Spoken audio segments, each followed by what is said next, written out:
everyone, thank you for tuning in. I'm your instructor Joy. Let me first play a tune for you.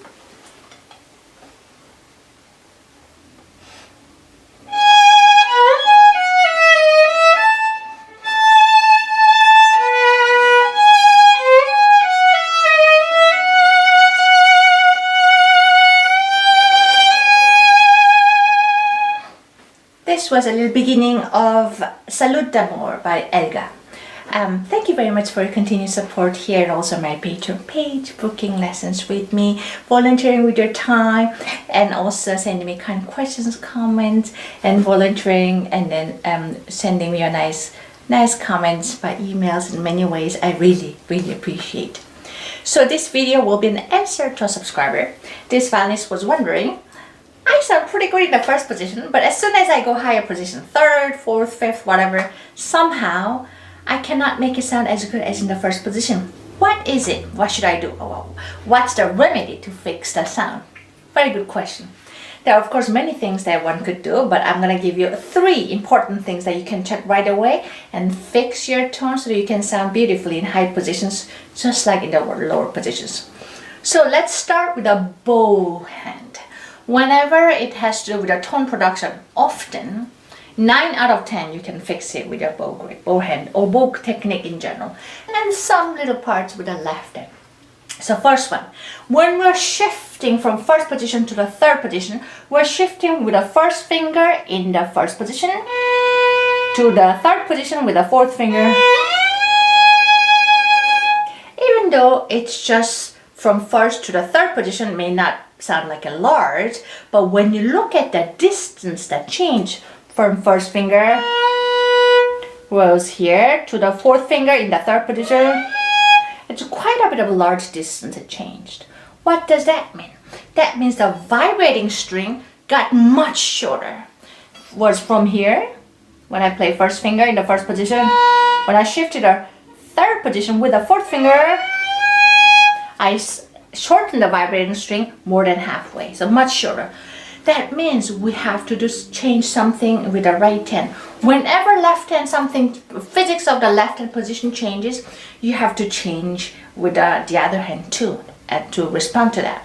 General, when the string, the vibrating string gets shorter as you play higher position, the contact point, meaning the where the hair touches the string, gets closer to the bridge, like this. And then now, as you get closer, as you bring the bow closer to the bridge, contact point closer to the bridge, you would apply a little more bow weight to make up the sound. But the most important one is when the string vibrating string gets shorter, meaning whenever you go higher positions, when you bring your left hand or the violin hand towards you, you need to bring your bow closer to you too. Of course, it's not the same distance, but still the same direction, and vice versa. That's first one. Second one. Here we're playing, well, there's many ways of playing, but I like to do first one in a down bow alone, and often we play this one shifting. This or any other shifting with a slur to help the sliding better, and it's, in this case, the sliding sound makes a little expressive sound. Common mistake when it comes to this particular passage, a lot of violinists end up having a little plural sound in the landing note in this note because we ran out of bow.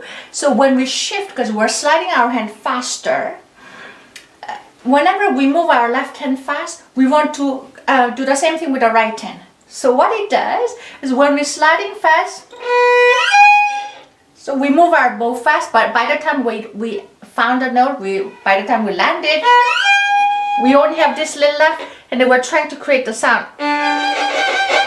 Not impossible, but hard. Long story short, whenever you shift, do light shifting and fast gliding. However, make sure you save the bow.